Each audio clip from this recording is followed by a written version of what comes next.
Ces images se répètent inlassablement en Russie. Dans toutes les régions de cet immense pays de 147 millions d'habitants, des groupes d'hommes, jeunes pour la plupart, montent à bord de bus. La destination est incertaine. Ce qui est sûr, c'est qu'ils ont été mobilisés pour combattre en Ukraine. Ils ont reçu leur convocation il y a quelques heures à peine.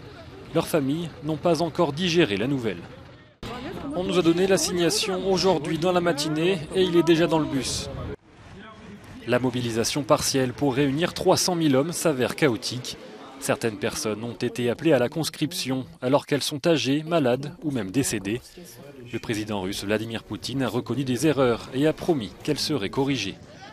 Mais la méfiance se répand, les incidents dans les bureaux de recrutement se multiplient. Un officier chargé de la mobilisation s'est fait tirer dessus. Des affrontements entre conscrits et forces de l'ordre ont éclaté.